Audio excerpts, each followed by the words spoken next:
Hello. For this week's video, I talked to YouTuber Noah Samson about a variety of things related to mental health. In particular, we explored Noah's own experience of his diagnosed condition, that being bipolar 2, and we talked about a subject that I've been fascinated with recently, that being social constructionism. Really? Oh my god. To be brief, social constructionism relates to a number of related ideas, essentially linking the diagnosis of disabilities with social constructs. In the realm of psychiatry, social constructionism perhaps most often refers to the idea that problematic experiences, and thus psychiatric diagnoses of mental health conditions which cause such experiences, are dependent on social and cultural norms. Now, constructionism is a lot more complicated than that in many ways, and there are a lot of heated debates about it across the political spectrum. In our conversation, though, we focused on personal experiences with mental health, exploring various ideas in a more lighthearted way, let's say. Neither of us claim to be mental health experts. We hope, though, that seeing two people just talking about conditions and mental health and society in this way can be helpful to you in some way. All right, here's the interview. I know you also had your own video on your second channel about being a bipolar YouTuber. I guess we can start not by necessarily like reiterating and retreading what you talked about in that video, but talking about what your experiences has been both before and after that videos come out, as far as being a person with bipolar 2 and seeing the depictions and conversations about that condition on social media, and like how you feel when you see it and like your place in that. Yeah, to be honest, I hadn't seen too much like discourse about bipolar people on the internet. It's almost like from a lack of representation of people talking about it. All of the same stereotypes about what bipolar is remain on my mind, about like just on the internet or just in society at large, just like how it's like, oh, crazy people that can't control themselves. It's like not that different from having two different like multiple personalities or whatever, kind of older tropes about bipolar. I guess in just talking about it, even in just those few times that I've talked about it, it's been very positive, sort of from two ends. From one end of people that have it and relate to the experiences and like appreciate seeing that represented, and then from the other end of, I think, just generally having I'd like to think, semi-normal person discussing it in a manner that's not stigmatized. So I guess for me, in terms of like a before and after, I don't really see that. I was never exposed to too much stigmatizing online discourse about it. But I know a lot of people, I think, are in a similar way where they don't see positive representations of it. And so that can leave them with what society leaves them, which is not usually a good place. It's not encouraging for people to like seek help or try to like learn about it and things like that. And so, yeah, it is, I think, good to just have more people on the opposite end of it, you know?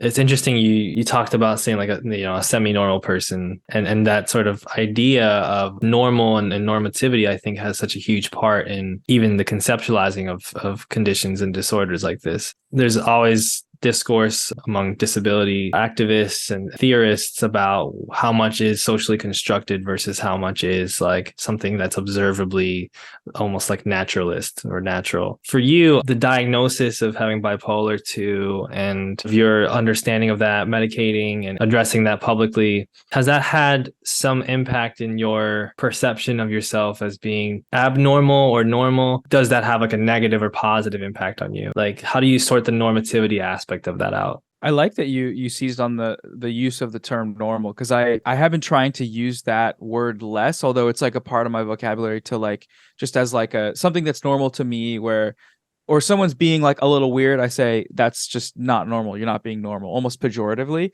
But you're 100% right that all of this normativity is constructed. And even in labeling myself as like a person that seems normal, but they actually have bipolar, which is abnormal, that's sort of the implication.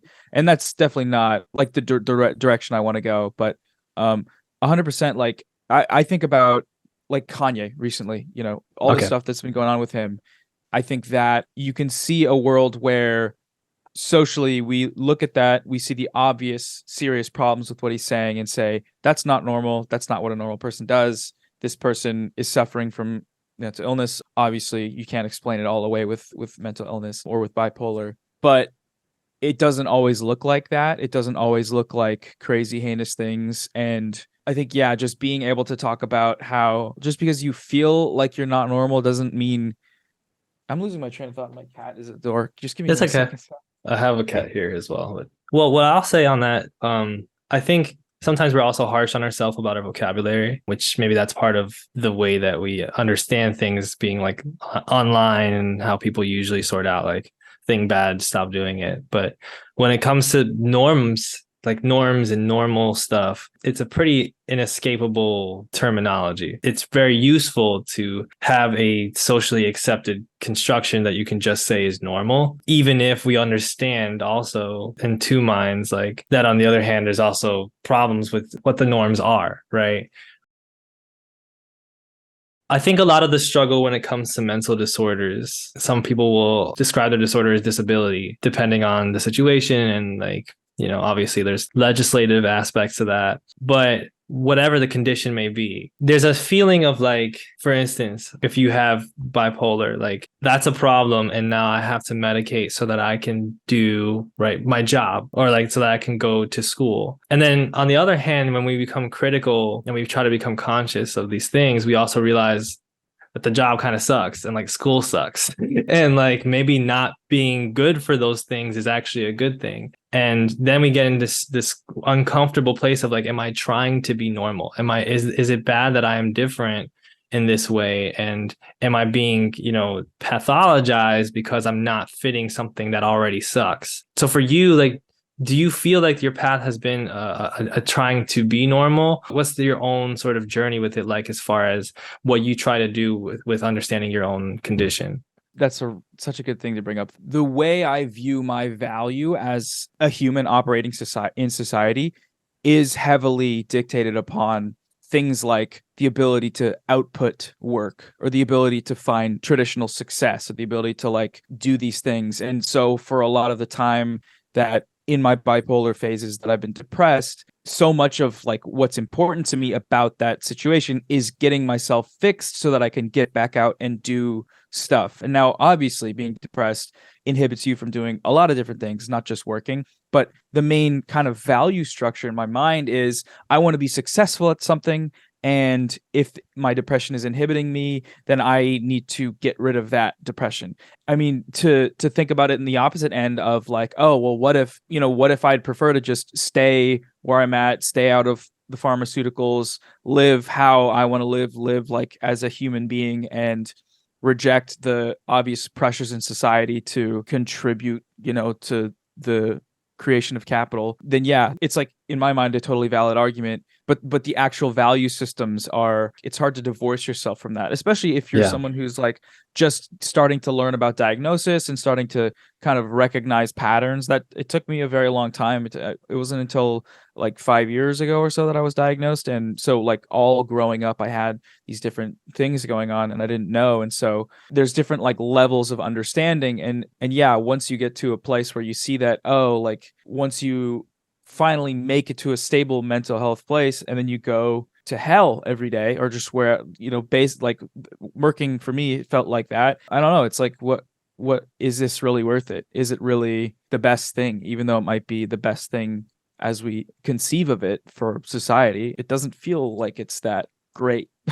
Right. Like being able to fit well within your social environment is like really helpful. Like it's a very nice, fun thing. And it's helpful for doing a lot of things like, learning and making friends. And when you have some sort of condition, whether or not it's something that you can see as severe or something that you can see as more subtle, it stops you from feeling like you can fit in that. Like it makes you, they go through these phases or go through these situations, these mood swings that make you feel unable to even have that. Then it's like you have to make a decision.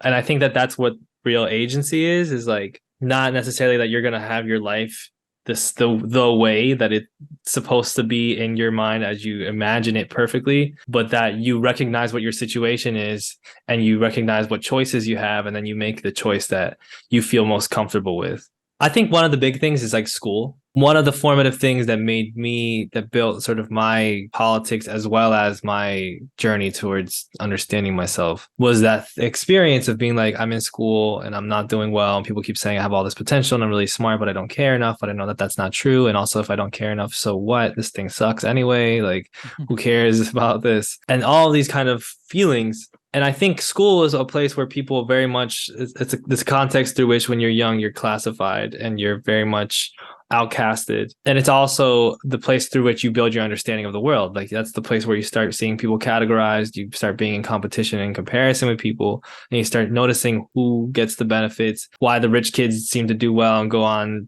to this place, and why I have to struggle to go to college and not pay debt.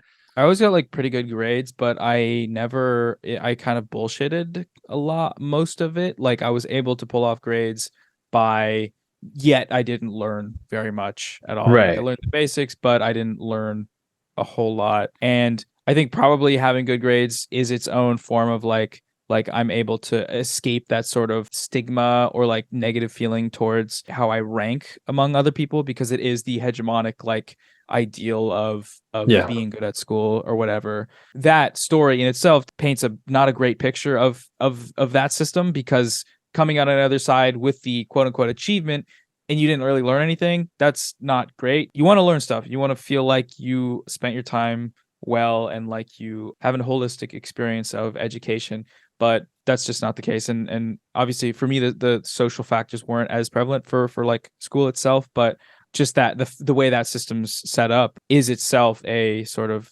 detriment. It feels like you have a very I don't want to say withdrawn, but more so sort of isolated experience of like understanding yourself and understanding the world around you. And a lot of people do this. A lot of the experiences that people typify as like this person's bipolar are like you were out somewhere, you were with people, or you were in school and then you blow up on the teacher, and then there's this whole thing, or like you have this sort of emotional breakdown. Like these are the sorts of like canonized stories, and because it's very visible, like it's very easy to see like, this person's struggling, this person's having a thing, and this is very sort of typical of like people who go online a lot, is that like a lot of people are on here online noticing these things about themselves, probably having mental conditions, thinking about that, because for most of their childhood their response has just been to more so withdraw and like put themselves in like their own space, and like they knew also how to navigate in the space with other people. So if it was time to be, to do a presentation, you did a good presentation. And when it was time to hand an assignment, you were good. Like these kinds of things, like you met the social expectation,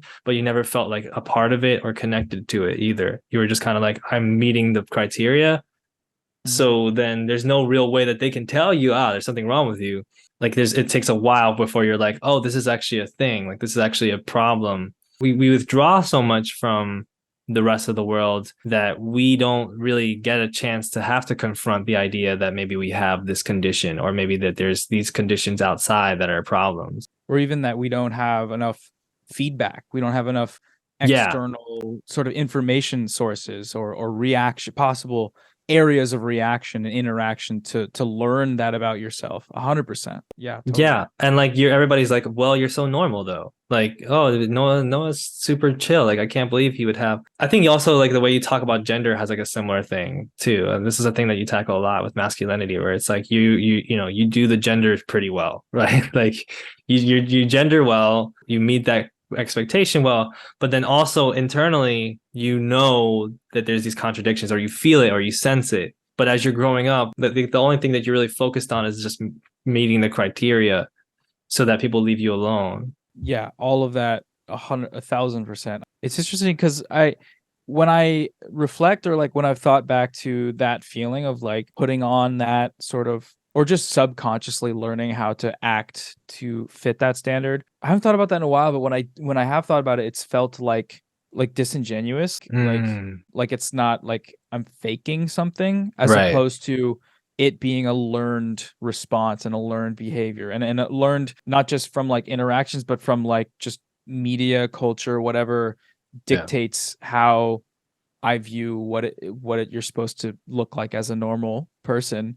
And that's kind of liberating to think about it that way, because then it takes more of the pressure off of you just being like a weirdo that's hiding who they really are, and more so Right. like, oh, this is just how anyone would cope in that same situation. Yeah.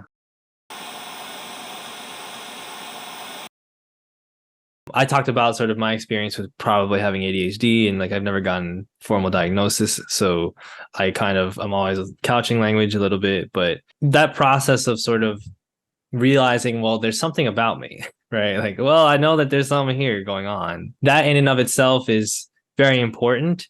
But I think people like to think that you go from there to like the really ideal second step and then the really ideal third step. And what happens actually is that you spend a lot of time considering different possibilities and it never really finishes. Like there's never really a point where you're like, I've been fully diagnosed for everything, or like I'm fully comfortable with my diagnosis and my status right now. It changes regularly, and it's a process that is what causes the learning, because you can't really have that curiosity to learn without feeling like there's something that you want to know or something that you need to know. When you were in the process of understanding your own condition, how long did it really take you before you were like, let me get a diagnosis? And did you really feel like that made a huge like chapter turning difference in your life where it was like, now I know? Or are you still in the process of like, like I'm still a little bit curious about this diagnosis and what it means and if there's something more here? Or... I think like there was a page turning thing for me. It felt that way for me with bipolar, because leading up to my diagnosis, I was having kind of more manic episodes and more just hyperactivity and more instability. It was sort of building ups and downs to a point. Similarly, like looking back on my life, I was able to kind of pinpoint retroactively where that had been manifesting always growing up. So discovering that, and then like mood stabilizers and just going to, therapy and things like that were super important. However, I think the curiosity remains for me, because I felt so much better with that, but there are other ways that I am like interested in learning about. I moved like a year ago and I haven't had a psychiatrist where I've been, and it's been kind of a struggle to like find one, and I finally have an appointment. And ADHD is one of those things that I plan on talking to them about, because it's like there's parts of you that you think are just how you are, and then there's that curiosity of like, is this just how I am, or is this actually like a deficiency? I guess deficiency isn't a great word. Just like something that you're like, oh, I'm kind of struggling with this specific thing,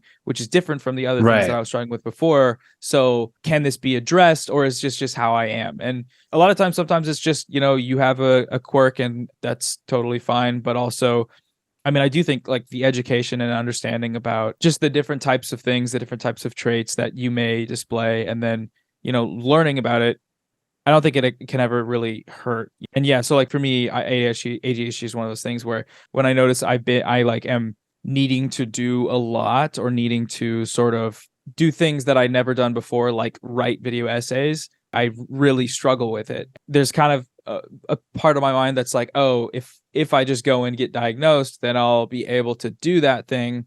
That might not be the case, but it still drives me to want to learn about it, and if that's possible, or if there's just something that I need to work on with my approach that will make it work. And going through a professional to have that conversation first, I think is good. Yeah, like I said, education is always good.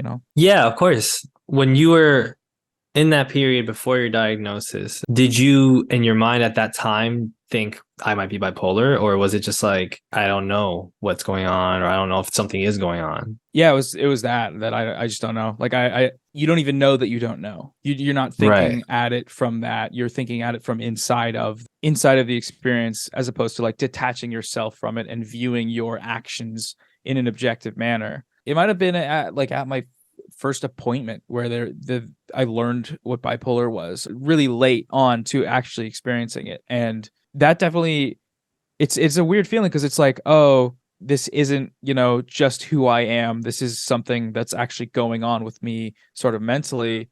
And that's kind of liberating to learn that, but also uncomfortable, because then it's like, well, if this isn't me, then why is it me? If it isn't Right. me, then why am I going through it? And what about my experience dictates the need for that problem to be addressed? It's like a really shitty thing to like go through, because and people talk about this a lot. It's this thing where you're like, well, I just thought I was really like a really shitty person. Like I just thought I was like a jerk, and or like I was just super, I didn't care enough about my friends. I didn't care enough about the people around me or about school or things like this. And what conditions offer, which in a sense you also have to be careful about, but it offers a thing you can point at and say, oh, well, I just had this. And then people around you go, oh, like he just had this. Like, and it becomes this pretty easy shorthand for communicating that it's not that you were a bad person or that you're, you know, deficient in some way. It's just that you had this struggle that people didn't understand. But at the same time, there is something of a personality that exists in us, right? Everybody who's bipolar like doesn't have the same reaction to their condition. There's people who are very nice in bipolar. There's people who are very mean, right?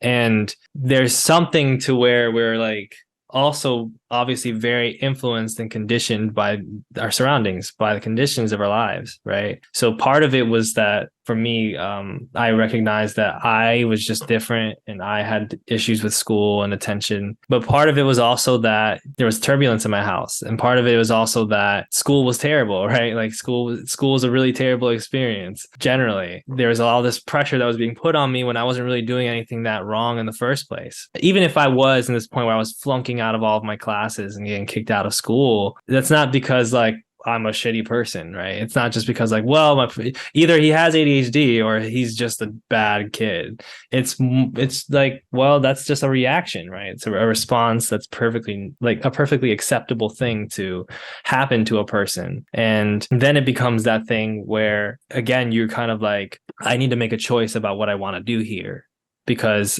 there's a valid path I can go down where I'm like not going to college, where I just go on this other path. But like, I would probably prefer to do this. I would prefer to have Adderall so that I can go work out and like have a pretty easy way to do this and not have to commit as much time to get myself in that mental state. For you, what has being bipolar and having your formal diagnosis meant for you, even outside of like the very clear things of like I'm able to get medication, things like that? Like, what does it mean in your day-to-day experience? I think a sense of like control, a sense of things being level, and that has obviously many benefits, but there are some kind of drawbacks. The feeling of pure manic creativity, where like I think back to when I was doing a lot of like visual arts and music videos. I remember some of what I feel like is my best work came after like being awake for 4 days and just going and buying like a CRT TV and going in a garage and being obsessive about something, about an effect that I want to recreate or make something I've never seen before, and coming out on the other side with this thing that's like, this is like, I'm so proud of this and this is amazing. But the life you have to live or the way you have to exist to build up to that thing, it's not worth it. I mean, it is worth it and it's not worth it. Like, it obviously is not sustainable, but that's the part that I kind of sometimes miss. And sometimes will like think about like when if I run out of medication, I'll be like, what if I just stopped taking them and then saw what happened, just to see, like, I don't know, because just wild shit happens when you're manic. And I think about that sometimes, but for the most part, I like being more it just feels better for just health reasons and like human reasons of like, you know, keeping up with my family and things like that. Like, I feel like I'm able to maintain those connections more consistently and with friends. Like I'm still pretty bad at it. Like you saw when I on Twitter, I'm like really bad with messages, but I still like eventually get around to it, as opposed to before, a lot of the times where I just like, I'd have like a connection with like work or whatever, and then because I didn't follow through, it'd just be severed after like a certain amount of time. And that's kind of goes back to the self-worth thing of like, oh, I'm just like, I don't care if I lose friends for these reasons. But it's like, oh, I mean, you kind of don't even remember that they exist because the last time you texted them, you were like dangling from the rooftop. You know, a lot of what has been central to what I'm working on, what we're working on with the YouTube videos about mental health under capitalism, is that fulcrum, that central point of like understanding like that we have this conception socially of mental health as like this other thing, kind of like we do with something like sports or something like nutrition or these things, where it's like, well, this is like its own category, and then there's politics. Whereas a lot of the reality is like, your mental health is very much affected by politics, right? Like it's all affected by politics and sports. Like sports is very much politics and motion and capital and motion. If you don't have the access to the correct healthcare because of legislation in your area, because of reactionary politics that are very prevalent, then you don't get that kind of help that you need. And that causes a lot of issues. Or if you can't pay the rent on time, right? Like that is going to cause you anxiety, obviously. For you, I think there's this duality and there's this beauty in like how you're able to talk about your being bipolar in itself and as its own topic. But I'm curious for you what you've noticed about your leftist politics and what you see from a leftist, what you analyze. How much of the things that you suffer from do you think are like totally unavoidable if politically things were just different? People just had like a good understanding of capitalism, or if the politics was different here. I guess disability issues is like the question. Yeah, of like if our society was structured in a kinder, more empathetic and more just way, would I feel the same drives and motivations to address my bipolar? I don't know. That's like, it's a really good question, because it is obviously the dream is to get to that place where we're able to find an answer, where we're able to say, okay, after 2 generations of living in this utopia, as utopian as it can be, where everyone has what they need because they should be able to, and they can under an adequate restructuring, how we define ourselves and our own experience of mental illness or mental illness itself. What does that look like? And I just don't know. I don't know the answer, but that's kind of the question. Thank you. Yeah, I mean, this is a great conversation. I'm really fascinated to see further work from you on whatever you want to choose to do. Thank you for talking to me. It was really enlightening. Yeah. Yeah, that felt like therapeutic, to be honest. I haven't had like a interview that was like really, that was awesome. So thanks so much for chatting with me, for sure. Yeah, it was therapeutic for me too. It meant a lot. Awesome. Well, thanks, Noah. Have a good one, okay?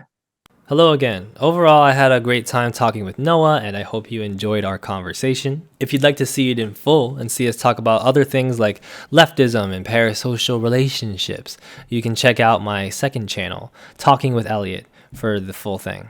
If you like this video, hit like, subscribe, turn on notifications, and send me $1 if you feel a little wealthy today through my Ko-Fi link, which is in the description. Thank you everyone for the support of the channel, and see you next week. Oh, and thanks of course to Noah. Thanks to Noah.